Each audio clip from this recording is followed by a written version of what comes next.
नमस्कार दोस्तों, आप सभी पर माँ का आशीर्वाद और बजरंगबली की कृपा सदैव बनी रहे। आदिशक्ति माँ भगवती के मंत्रों का अमृतपान जिसने भी डूब कर गहराई से किया है, उन्होंने इन मंत्रों की असंभव को भी संभव करने वाली प्रचंड ऊर्जा शक्ति को अवश्य ही जीवन में अनुभव किया होगा।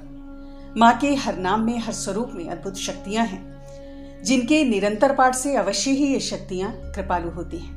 तो आज हम बात करेंगे माँ दुर्गा के 11 नामों से युक्त, उनके 11 स्वरूपों की ऊर्जा से युक्त एक ऐसे ही शक्तिशाली मंत्र के बारे में, जिसका निरंतर जप व्यक्ति को माँ के इन सभी 11 स्वरूपों की असीम कृपा प्रदान करता है। ये मंत्र दुर्गा सप्तशती के अर्गला स्तोत्र का प्रथम मंत्र है। इस मंत्र में माँ के 11 स्वरूपों का, उनकी ऊर्जाओं का आह्वान किया गया है, उनकी स्तुति की गई है और इन 11 स्वरूपों की शक्तियां, उनकी कृपाएं इस मंत्र का नियमित पाठ करने वाले को अवश्य ही प्राप्त होती है। इस मंत्र के नियमित पाठ से जीवन में हर क्षेत्र में विजय की प्राप्ति होती है, सफलता की प्राप्ति होती है, रोगों से रक्षा होती है और हर प्रकार के भय से मुक्ति मिलती है। तो पहले जानते हैं मंत्र के बारे में। मंत्र है ओम जयंती मंगला काली भद्रकाली कपालिनी दुर्गा क्षमा शिवा धात्री स्वाहा स्वधा नमोस्तुते। ओम जयंती मंगला काली भद्रकाली कपालिनी दुर्गा क्षमा शिवा धात्री स्वाहा स्वधा नमोस्तुते। इस मंत्र का सामान्य शाब्दिक अर्थ है कि हे माँ जगदम्बा, आप जयंती मंगला काली भद्रकाली कपालिनी दुर्गा क्षमा शिवा धात्री स्वाहा और स्वधा नामों से विख्यात हैं, जानी जाती हैं। आपको मेरा बारंबार प्रणाम है। और अगर गहराई से इस मंत्र के अर्थ को समझा जाए, इस मंत्र में वर्णित देवियों की शक्तियों को, उनकी ऊर्जाओं को समझा जाए, तो सबसे पहले इसमें आह्वान जयंती देवी का किया गया है। जयंती अर्थात विजय को प्रदान करने वाली शक्ति, जीवन की हर बाधा को दूर करने वाली शक्ति जयंती देवी, दुर्गम कार्यों को बनाने वाली और सफलता को प्रदान करने वाली देवी है। दूसरा नाम है माँ मंगला का। माँ मंगला यानी शुभता को प्रदान करने वाली देवी हैं, जो जीवन में शुभ फल प्रदान करती हैं, हर प्रकार से अपने भक्त का कल्याण करती हैं, जन्म मरण से मुक्ति भक्त को प्रदान करती हैं। तीसरा जो नाम है माँ के स्वरूप का, वो माँ काली का है। माँ काली अर्थात सभी बुराइयों का नाश करने वाली, हर प्रकार के भय को हरने वाली, मोक्ष को प्रदान करने वाली, हर प्रकार से अपने भक्तों की रक्षा करने वाली। चौथा नाम माँ भद्रकाली का है, अर्थात अपने भक्तों का मंगल करने वाली, उनकी बाधाओं को हर कर हर प्रकार का सुख उन्हें प्रदान करने वाली। पांचवा नाम माँ कपालिनी का है। अपने हाथ में कपाल और गले में मुंडमाला को धारण करने वाली कपालिनी देवी हैं। ये रौद्र रूपा हैं और शत्रुओं का नाश करने वाली देवी हैं। इसके बाद माँ दुर्गा हैं। माँ दुर्गा अर्थात दुर्गम कार्यों को सफल करने वाली, भीषण कठिनाइयों को नष्ट करने वाली अजेया हैं, अपराजिता हैं, ज्ञान शक्ति, क्रिया शक्ति और इच्छा शक्ति की देवी हैं। अपने भक्त का कल्याण करने वाली देवी हैं। सातवां नाम क्षमा अर्थात संपूर्ण जगत की जननी है, अत्यंत ममतामयी और करुणामयी है, अपराधों को क्षमा प्रदान करने वाली है। आठवां नाम माँ शिवा का है, अर्थात सबका कल्याण करने वाली, शिव की शक्ति है, हर प्रकार के कष्ट से रक्षा करने वाली, ज्ञान को प्रदान करने वाली है। नवां नाम माँ धात्री का है, संपूर्ण चराचर जगत की क्रियाओं का पोषण करने वाली, उनका संचालन करने वाली, उन्हें धारण करने वाली देवी माँ धात्री है। 10वीं जो देवी है जिनका इस मंत्र में आह्वान है, वो माँ स्वाहा है।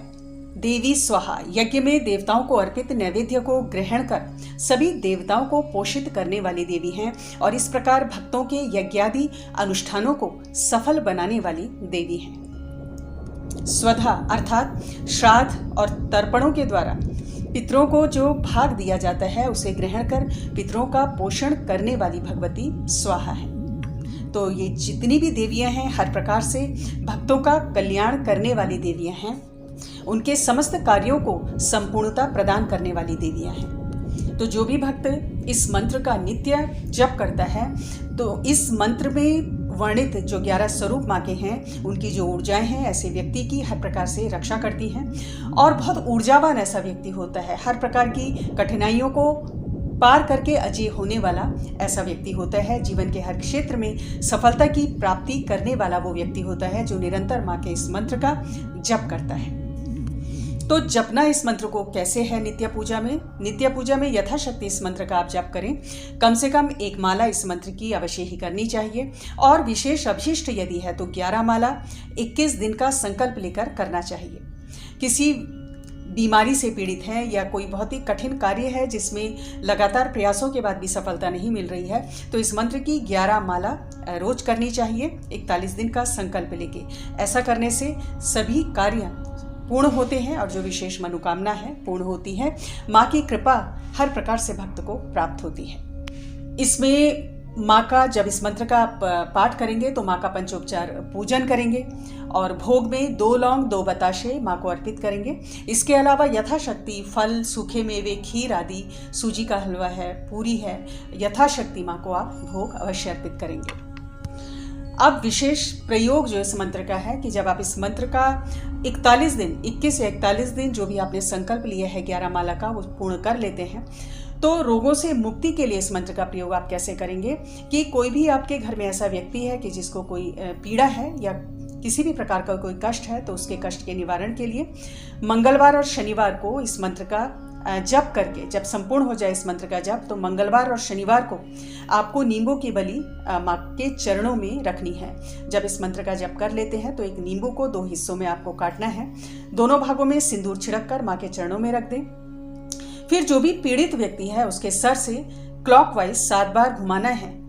फिर माँ के चरणों में दोबारा से रखकर माँ से प्रार्थना करनी है कि जो भी ये कष्ट है उसे दूर करें और रक्षा की माँ से प्रार्थना करनी है। उसके बाद जो ये नींबू के 2 हिस्से हैं इनको अपने घर से दूर किसी निर्जन जगह पर जमीन में गड्ढा खोद कर वहाँ दबा दें, भूमि विसर्जन कर दें, या बहता हुआ जल आसपास है तो वहाँ पर आपको इसका जल विसर्जन इन नींबू के दोनों भागों का करना चाहिए।